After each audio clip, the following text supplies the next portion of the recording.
Today we're going to take a look at this Slanted Blocks Stitch. It's really just a simple combination of chain stitches, single crochet, and double crochet stitches, and you get this really neat, unique looking pattern that looks great on both sides. It's reversible. So let's take a look at that stitch step by step. Here I've got a chain already begun, my foundation chain, of 28 chains. And from here, I'm going to work 1 DC, chain 1, 2 DC in the 4th chain from the hook. So remember, don't count the loop that's on your hook. 1, 2, 3, 4, that's my 4th chain from the hook. And I'm going to work 1 double crochet, chain 1, 2 double crochet, all in that same chain. Now, those few chains that I missed count as a double crochet, and this entire group of stitches counts as a double V stitch. So it's really like 2 DC, chain 1, 2 DC, and we're calling that a double V stitch.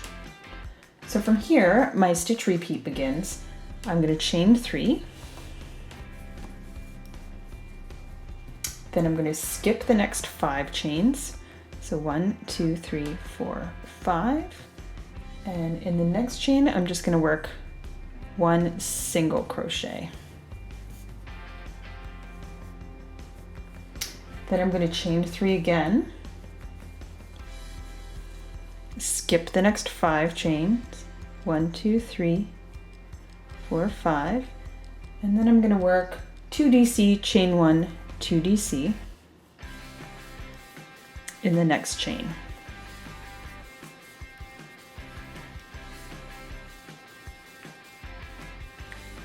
Oops, there we go.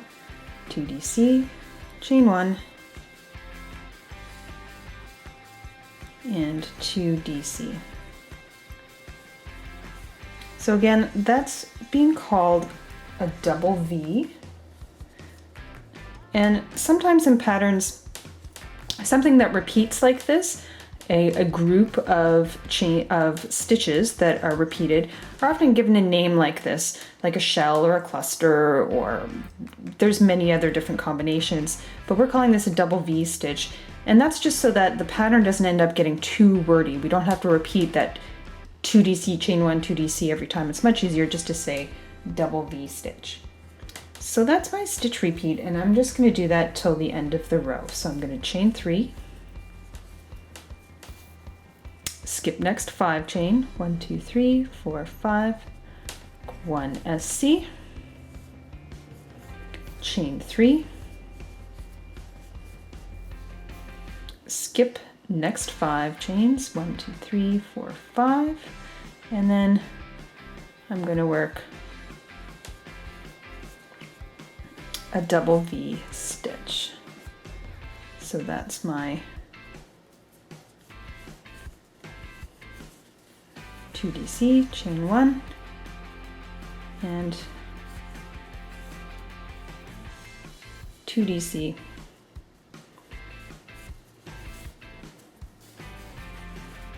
all in the same stitch. So for row 2 of my Slanted Blocks stitch, I'm going to turn my work, and I am actually going to need to begin this row in that chain 1 space. So to get over there, I'm just going to slip stitch in the first 2 double crochets, the first 2 DC, and then into that chain 1 space, and that just gets me over to the top of that double V stitch. So from here, I'm going to chain 3, 1 DC, chain 1, 2 DC, all in that same chain 1 space. So this is a beginning double V stitch. So we're just calling it a double V stitch, a beginning double V stitch, rather than just the plain double V stitch because we've got that turning chain of 3 in there. So from here, my stitch repeat begins. I'm going to chain 5. So 1, 2, 3, 4, 5, and then 1 SC and next SC. So all the way over here to the first SC that I see from my first row. And then, even though I'm not at the end of my row, I'm going to turn my work. This is where things get a little interesting. Now I'm going to work chain 3 and 1 DC in each of next 5 chains. So that chain 3, that counts as a DC, but we're not going to skip any of those chains. We're going to work 1 DC in each of the chains that we just made, that chain 5. So it's really, at the end, we're going to have 6 DCs.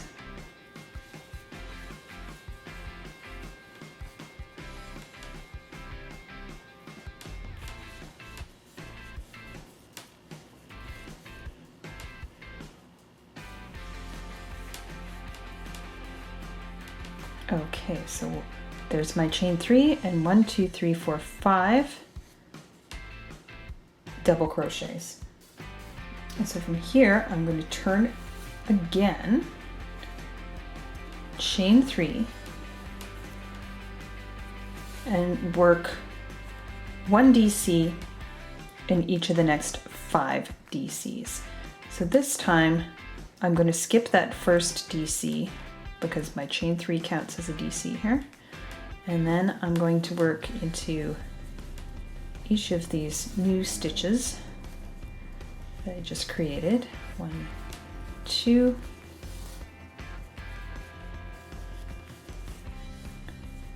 3, 4, and then my last stitch is worked into the top of that chain 3.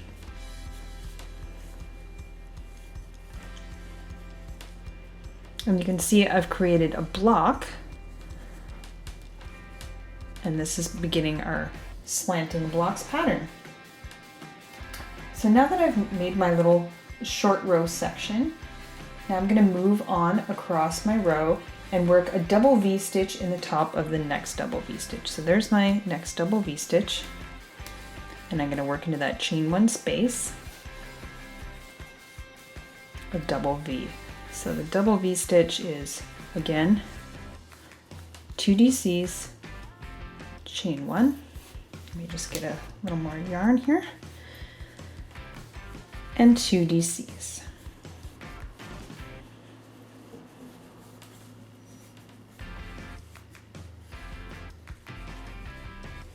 And that's my stitch repeat. So I'm going to repeat that until the end of the row. So I'm going to chain 5,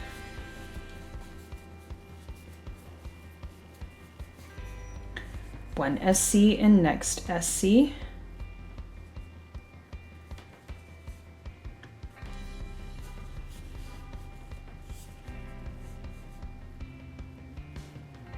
then I'm going to turn. So these rows that we're creating here are really like short rows. They're short rows inserted in the middle of your row. So I chained 3, that's going to count as a double crochet, and then I'm going to work 1 double crochet or 1 DC in each of the chains that I just made, that chain 5.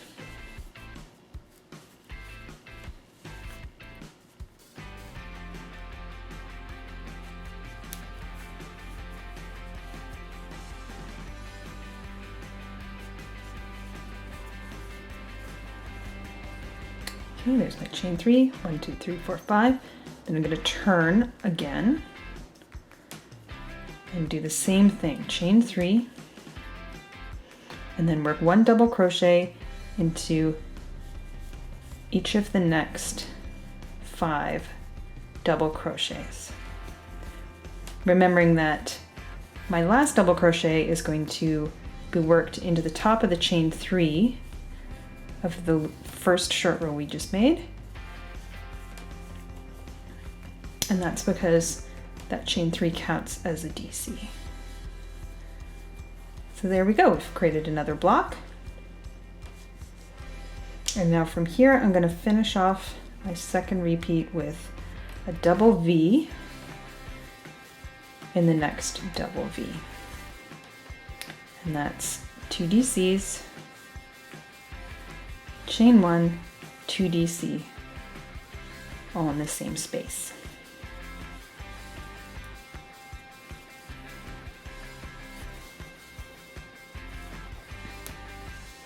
So that's it for row 2, and you can see we've got 2 blocks created and they're slanting, so that's our slanting block stitch beginning to form. So now I'm going to turn for row 3. It's my row 3. I'm going to slip stitch in the first 2 DC and first chain 1 space, just as we did in the previous row, just so I can get to the space where I want to make my next stitch. And those just blend in, and those slip stitches, they're not really noticeable. Now I'm going to work a beginning double V stitch in the same space as my last slip stitch. So this is the space that I'm in right now. I'm going to chain 3 and then work 1 DC, chain 1, 2 DC, oops, in that space. It's my beginning or beg double V stitch. So now I'm going to start my repeat, which begins with a chain 3, skip next 5 DC, so I'm skipping all of these, and then 1 SC in top of the next chain 3. So that is the beginning chain 3. That was our turning chain of our last short row, or what I'm calling short rows. So I'm just going to insert my hook in there and make an SC. So it's sort of the top corner of that slanting block. Now I'm going to chain 3,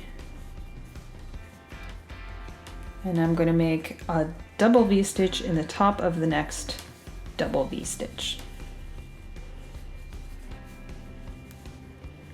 So we're saying the top of the next double V stitch, and that's just referring to the center. So the chain 1 is sort of the top of the stitch as the double crochets lean off to the left and right. And that's the top of my double V stitch. And now I'm going to repeat that again. So my repeat begins with a chain 3, skip next 5 DCs, so that's 1, 2, 3, 4, 5 of that block, and then I'm going to work a single crochet into the top of that chain 3. Now from here, I'm going to chain 3 again and work a double V stitch in the top of the next double V stitch. So that's 2 DC, chain 1, 2 DC.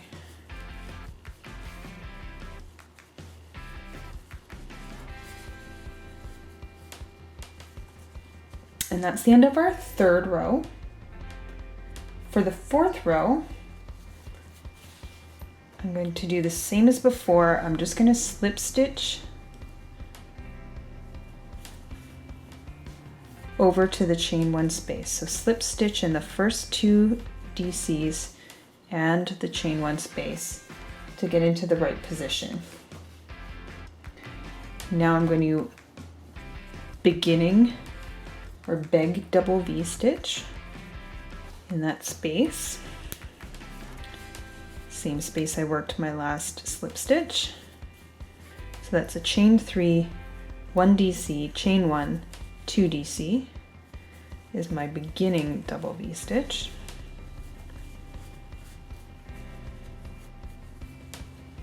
Then I'm going to begin my stitch repeat. So that's chain 3,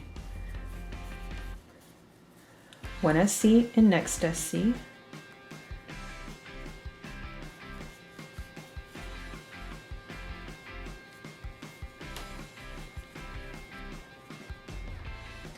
chain 3,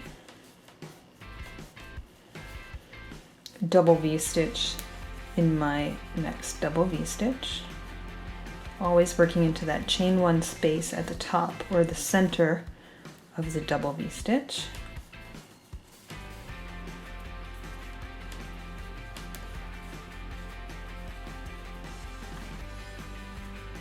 And then repeat that to the end. So I'm going to chain 3, 1 SC, and the next SC, chain 3, and then double V-stitch in the last double V-stitch. So 2 DC, chain 1, 2 DC, and that's my double V-stitch. And that's it for the 4th row. So if you repeat the 2nd, 3rd, and 4th row, that's the slanted blocks pattern. And you can see I've got 2 right there. So each repeat will give you 2 slanted blocks. And eventually you'll end up with something that looks like this. So you can see it's really rather simple. It's just these little short rows where you complete a whole block before getting to the end of your row. That's the only thing that makes this in the least bit complicated. It's really not. And that's all you need to know for your slanted block stitch.